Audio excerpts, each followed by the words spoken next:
नमस्कार, आप देख रहे हैं आई इंडिया और आपके साथ मैं हूं प्रियांशु मिश्रा। 19 फरवरी 2025 को समाजवादी चिंतक एवं विचारक आचार्य नरेंद्र देव जी की 69वीं पुण्यतिथि है और आपको बताएं कि आचार्य नरेंद्र देव जी का जन्म सीतापुर में हुआ था। उनकी पुण्यतिथि पर उनके स्मरणों को साझा करने के लिए आई इंडिया के स्टूडियो में खास मेहमान है सीतापुर के वरिष्ठ साहित्यकार उदय प्रताप त्रिवेदी जी। तो उदय प्रताप त्रिवेदी बाबूजी, आपका स्वागत है आई इंडिया के स्टूडियो में। आपसे जानना चाहेंगे आचार्य नरेंद्र देव जी के बारे में, कहाँ पर उनका जन्म हुआ था, किन आंदोलनों का वो हिस्सा रहे, कहाँ उनकी शिक्षा दीक्षा हुई, किन किन पदों पर रहे और समाज में उनका क्या योगदान रहा। तो शुरू करते हैं, आप बताइए आचार्य नरेंद्र देव जी के बारे में हमारे दर्शकों को बाबूजी। देखिए, मैं सन 74 में जब एमए दर्शन शास्त्र करने के लिए वाईटी कॉलेज लखीमपुर खीरी पहुंचा, तो मैंने 1974 और 75 में प्रीवियस करके फिर 75 में यहाँ आकर बीएड किया। फाइनल हमारा दर्शन शास्त्र का 1977 में हुआ। उस टाइम पर एमए दर्शन शास्त्र से मैं दर्शन शास्त्र से परास्नातक हो गया और उसके बाद में हमारे गुरुजी पूज्य स्वर्गीय श्री सूर्य प्रसाद श्रीवास्तव जी, जो कि हेड ऑफ द डिपार्टमेंट थे दर्शन शास्त्र विभाग के, उन्होंने हमको ये इंगित किया कि आप इसमें शोध कार्य करें जी। तो शोध विषय उन्होंने हमको दिया कि समकालीन भारतीय दर्शन में आचार्य नरेंद्र देव का योगदान, the contribution of Acharya Narendra Dev to contemporary Indian philosophy. तो मैंने उस पर शोध कार्य करना शुरू किया। उन्होंने हमको थीसिस हमारी तैयार कराई और उसके बाद में हमको पीएचडी अवार्ड इसलिए नहीं हो पाई आर्थिक अभाव के कारण, क्योंकि यहाँ बीएड कॉलेज में हमारा वेतन नहीं मिलता था। तो 24 महीने बगैर वेतन काम किया था, इसलिए हमारी पीएचडी अवार्ड नहीं हुई। पर हमारा शोध कार्य पूर्ण है और आज भी है। शोध कार्य में हमने आचार्य नरेंद्र देव को पहले, जहाँ तक उनकी एक किताब हमको मिली, मुकुट बिहारी लाल लेखक थे उसके, जिन्होंने छैल बिहारी ट्रस्ट बनाया था मुरली निवास में। मुरली निवास गुरुद्वारा रोड पर है, लाल रंग की बिल्डिंग है, उसमें मुरली निवास आज भी लिखा हुआ है पत्थर संगमरमर से। उसी में इनके पिताजी यहाँ पर वकालत करते थे, तो वो इन्हीं के साथ इनका जन्म यहाँ मुरली निवास में हुआ। वो 31 अक्टूबर सन 1889 को। जवाहरलाल नेहरू से 14 दिन बड़े थे। जवाहरलाल नेहरू 14 नवंबर 1889 को हुए और ये 31 अक्टूबर को हो चुके थे। तो उसके बाद में इनका निधन, जैसा कि अभी प्रियांशु जी ने बताया, 69वीं इनकी पुण्यतिथि है 19 फरवरी 2025 को। तो ये हम आखिरी चित्र है इनका, अंतिम चित्र आचार्य नरेंद्र देव का। पेरुंदराई में इरोड ये पहुंच गए थे, पेरुंदराई में अस्वस्थ होने के कारण पेरुंदराई पहुंच गए। तो ये उनका अंतिम चित्र है। ये चित्र इसलिए दिखा रहे हैं, जयप्रकाश नारायण ने एक प्राकथन लिखा था इनके लिए कि आचार्य नरेंद्र देव के विचारों तथा जीवन के संबंध में जितनी भी जानकारी सर्वसाधारण विशेषकर युवकों को दी जा सके, देश के लिए उतनी ही लाभकारी होगी। सार्वजनिक जीवन की जो आज दुर्दशा है तथा युवक जिस प्रकार आज दिग्भ्रमित हो रहे हैं, उस परिस्थिति में आचार्य जी से संबंधित साहित्य जनमानस पर विशेषकर शिक्षक, विद्यार्थी तथा सामाजिक कार्यकर्ताओं के मानव पर स्वस्थ प्रभाव डाल सकता है। वैसे तो सारे देश में सार्वजनिक जीवन का स्तर गिरता जा रहा है, पर विद्यार्थी समाज दिशाहीन तथा नकारात्मक बनता जा रहा है। परंतु दोनों दृष्टियों से उत्तर प्रदेश, बिहार आदि राज्यों की दशा और भी चिंतनीय है। आचार्य जी यूँ तो सारे भारत के थे, परंतु इन राज्यों से इनका घनिष्ठतम संबंध था, इसलिए नरेंद्र देव साहित्य इन राज्यों के लिए विशेष रूप से उपयोगी सिद्ध होगा।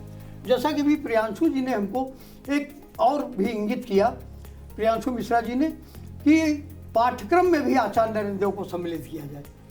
पाठ्यक्रम में, चाहे 9th के पाठ्यक्रम में, हिंदी पाठ्यक्रम में, चाहे उसमें 10th के फर्स्ट ईयर के सेकेंड ईयर, आचार्य नरेंद्र देव को जब सम्मिलित किया जाएगा तो उससे ये पता लगेगा कि महात्मा गांधी जी इनको कितना मानते थे जी, कितना इनको सुभाष चंद्र बोस मानते थे। तो ये सब बातें बहुत अच्छी हमें प्रियांशु मिश्रा जी ने बताई जी। अब मैं आपको एक संक्षेप में ये बताना चाहूँगा कि इनका कहाँ पर ज़्यादातर, देखिए 1889 में तो इनका जन्म हुआ। जब ये 14 वर्ष के ही थे तभी इनका विवाह हो गया बिहार से, और उसके बाद में तो अल्पकाल में ही इनकी वाइफ खत्म हो गई। तो इनका फिर दूसरा विवाह हुआ। दूसरे विवाह से इनको फिर दूसरे विवाह से इनके दो लड़के और 3 बिटियां हुई दूसरे विवाह से। तो उसमें ये इनका जीवन परिचय था। 1904 में बिहार के प्रसिद्ध नगर गया में उनका विवाह हुआ जी। और ये उनकी श्रीमती प्रेमा देवी उनकी वाइफ थी। ये उनकी 3 पुत्रियां, बाएं से सरोज, सुषमा और विद्या। और ये इनके 2 बेटे अशोक नाथ वर्मा थे आचार्य जी के ज्येष्ठ पुत्र, और हर्षवर्धन आचार्य जी के कनिष्ठ पुत्र थे। ये इनका परिवार था पूरा। तो ये इनका जीवन परिचय है। जी बाबूजी, और एक जानकारी चाहेंगे। आपने बताया कि मशहूर चिंतक जो है, समाजवादी चिंतक एवं विचारक जेपी नारायण जी ने जो है अपनी पुस्तक में आचार्य नरेंद्र देव जी का जो है वर्णन किया है। साथ ही उन पर ये किताब भी लिखी गई है। इस किताब में उनके जो कार्य हैं, उनके जो आंदोलन हैं, कहाँ किन आंदोलनों का वो हिस्सा रहे, कहाँ पे उन्होंने समाज के लिए योगदान दिया, जरा दर्शकों को बताइए। देखिए, 15 अगस्त 1947 को जब देश का विभाजन हुआ तो 1947 में लखनऊ विश्वविद्यालय के उप कुलपति पर नरेंद्र देव जी की नियुक्ति हुई जी सन 1947 में। और 1947 में आगरा विश्वविद्यालय के उपाधि वितरण पर नरेंद्र देव जी का भाषण हुआ। 30 जनवरी सन 1948 को गांधी जी का बलिदान हो गया। मार्च सन 1948 में कांग्रेस का निर्णय किसी दूसरी पार्टी का सदस्य कांग्रेस का सदस्य नहीं हो सकता। ये प्रजा सोशलिस्ट पार्टी बना चुके थे। तो 48 में सोशलिस्ट पार्टी का नासिक अधिवेशन हुआ, कांग्रेस से संबंध विच्छेद हो गया फिर जी 1948 में। और 31 मार्च सन 1948 को नरेंद्र जी समाजवादी विधायकों का विधानसभा से इस्तीफा हो गया, जबकि राज्यसभा के सदस्य भी निर्वाचित हुए थे, पर इन्होंने इस्तीफा दे दिया। उसके बाद में जब 1952 आया तो लोकसभा तथा विधानसभा के आम चुनाव हुए सन 1952 में। तो सीतापुर से इन्होंने टिकट इनको मिला प्रजालिस्ट सोशलिस्ट पार्टी से, पर चुनाव जीत नहीं पाए, परंतु ये राज्यसभा के सदस्य बना दिए गए। ये आपके आचार्य नरेंद्र देव जी, राज्यसभा के सदस्य निर्वाचित हो गए। फिर उसके बाद 1992 में नरेंद्र जी की चीन यात्रा हुई। सोशलिस्ट पार्टी का पंचमढ़ी सम्मेलन सन 52 में हुआ। उसके बाद में नरेंद्र जी का अनुशासन पर परिपत्र 21 दिसंबर सन 1954 को हुआ।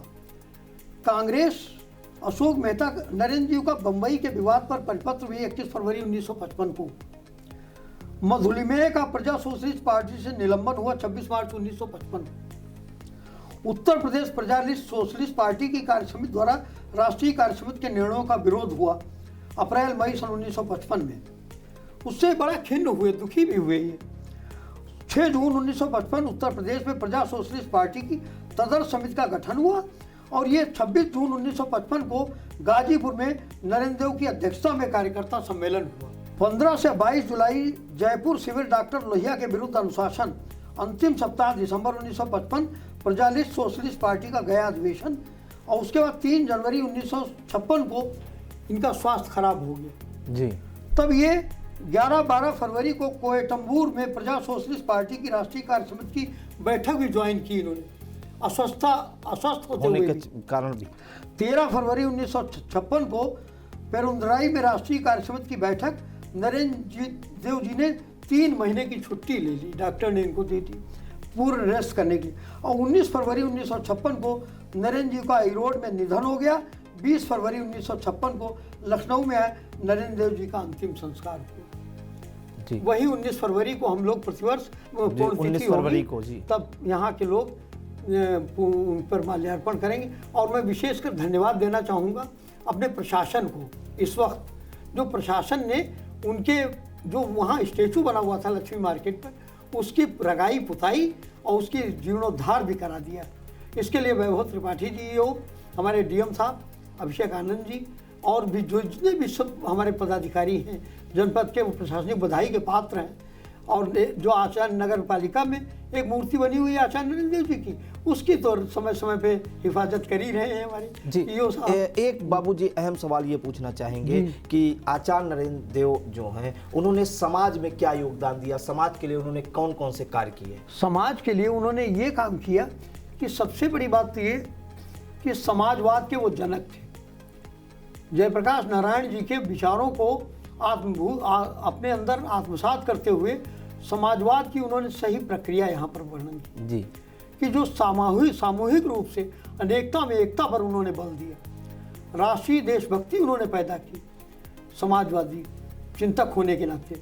फिर यहाँ से चले भी बहुत जल्दी गए, 2 साल के थे तब इनके पिताजी अपने फैजाबाद में वकालत करने लगे।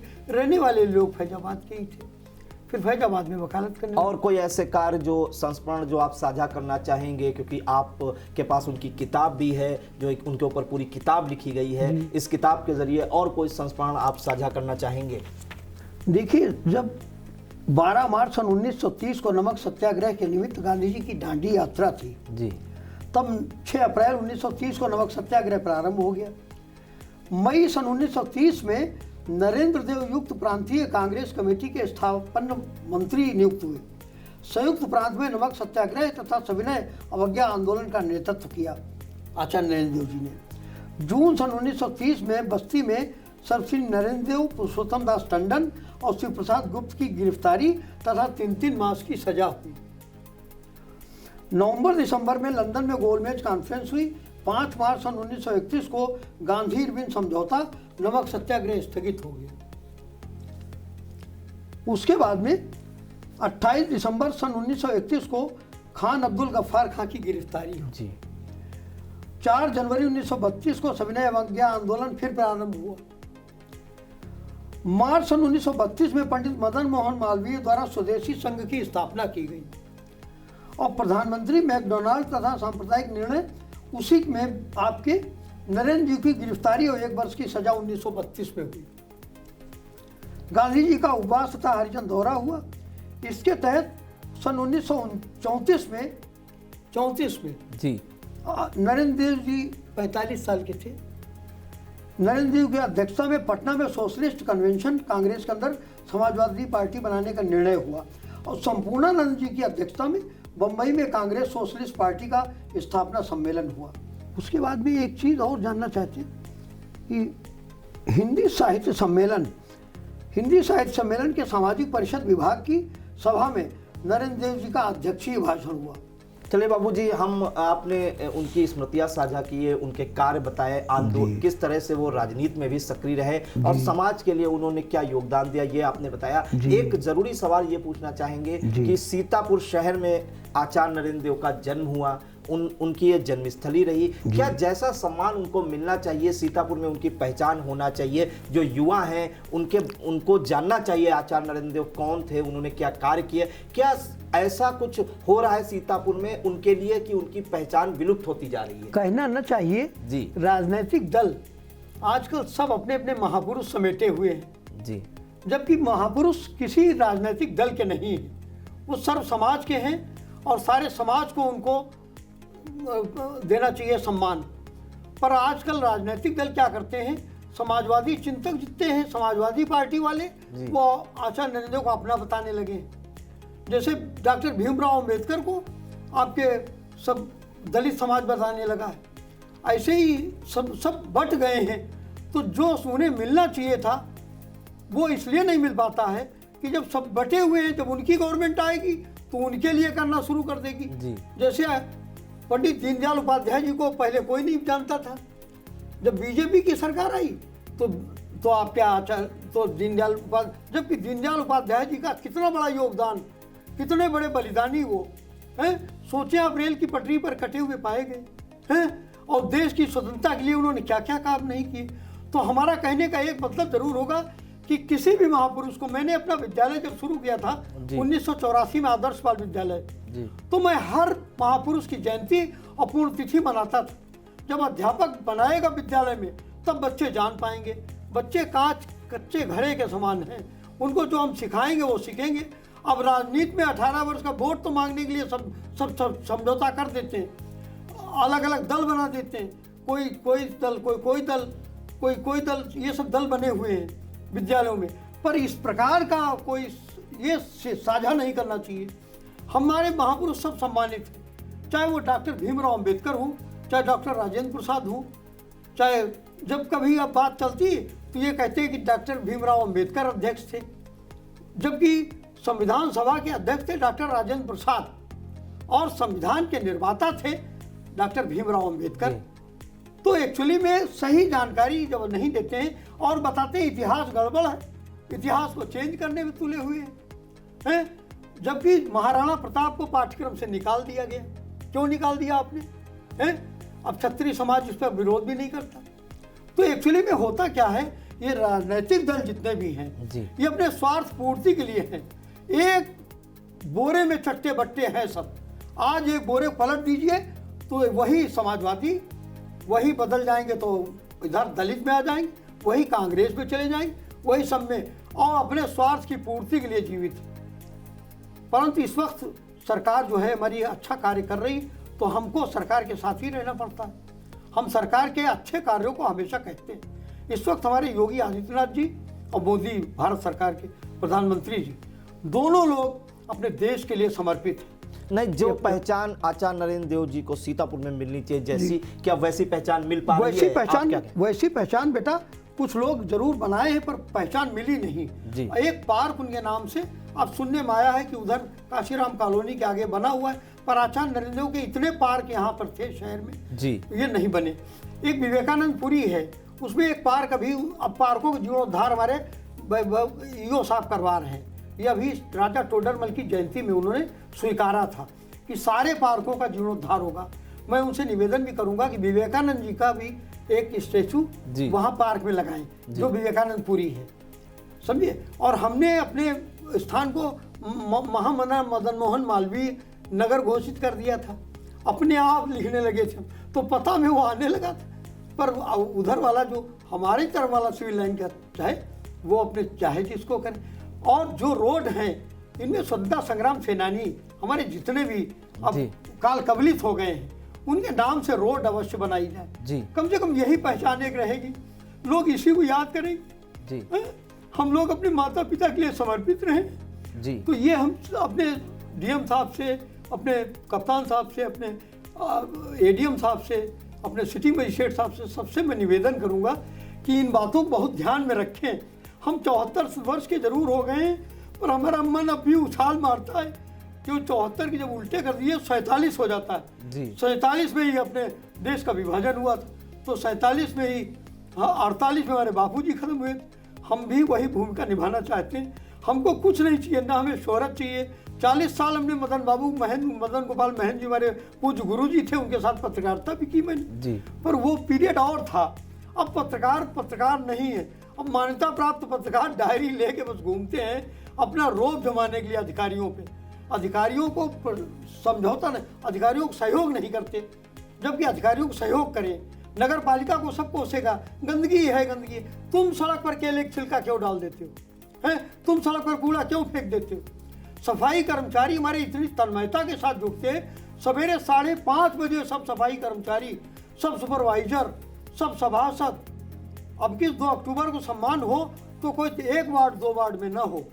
अब किस जब सम्मान किया जाए तो मैं निवेदन करूंगा अपने अधिकारियों से कि चाहे छोटा सम्मान, कोई बहुत बड़ा देने की जरूरत नहीं, छोटा सम्मान ने सारे कर्मचारियों को, सफाई कर्मचारियों को, सब हर वार्ड में भैया बहुत सफाई। जी बिल्कुल। तो आप उदय प्रताप त्रिवेदी जी जो सीतापुर के वरिष्ठ साहित्यकार हैं, उन्होंने आचार्य नरेंद्र देव जी के जो कार्य हैं, उनका समाज में योगदान है, किन आंदोलनों में उन्होंने हिस्सा लिया, राजनीति में भी वो सक्रिय रहे और राजनीति में सक्रिय रहते हुए समाज में क्या योगदान दिया, इसके बारे में बताया। और आपको बताएं कि आचार्य नरेंद्र देव जी का जन्म 1889 में सीतापुर के तामसेनगंज मोहल्ले में जो गुरुद्वारा रोड है, मुरली निवास में हुआ था। और उसके बाद आपको बताएं कि 1956 में उनका देहांत हुआ मद्रास के एडोर में, और 19 फरवरी को उनकी 69वीं पुण्यतिथि है। और इस पुण्यतिथि के जरिए हमारा ये प्रयास रहेगा कि जो युवा हैं, जो दर्शक हैं इंडिया के, वो आचार्य नरेंद्र देव जी के बारे में जाने। अभी तो कुछ लोगों को ये भी नहीं पता होगा कि वो कहाँ जन्मे थे। और साथ ही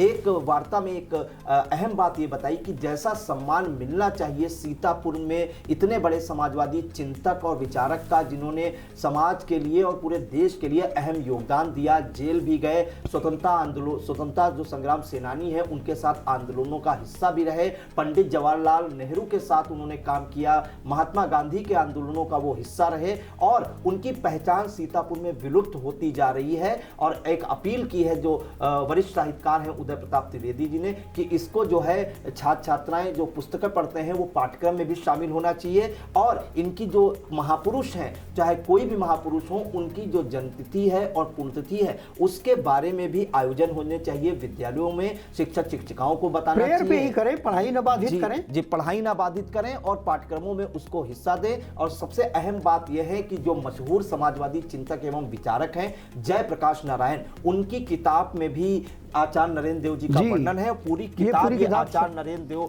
की लिखी गई है।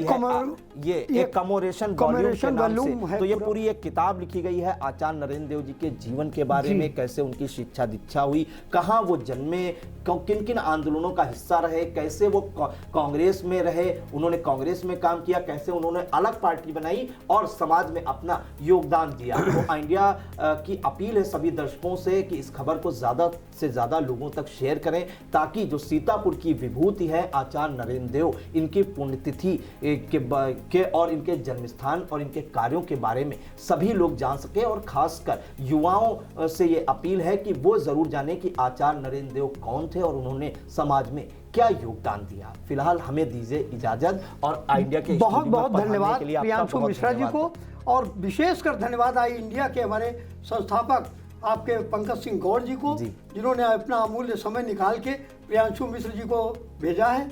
बहुत बहुत धन्यवाद अपने आई इंडिया को, और आई इंडिया के समस्त कर्मचारियों को धन्यवाद दे रहे हैं जिन्होंने इस इंटरव्यू को यहाँ पर हमारा लिया।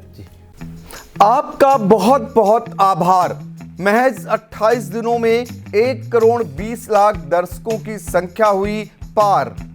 हर रोज 4.5 लाख लोग आई इंडिया को रहे देख, 2,10,000 घंटे किया जा रहा वॉच, 17,000 नए बने सब्सक्राइबर, प्रतिदिन नए कीर्तिमान गढ़ रहा। खबर आपकी, नजर हमारी वाला आपका आई इंडिया। आई इंडिया को मिल रहे प्यार के लिए आपका तहे दिल से शुक्रिया।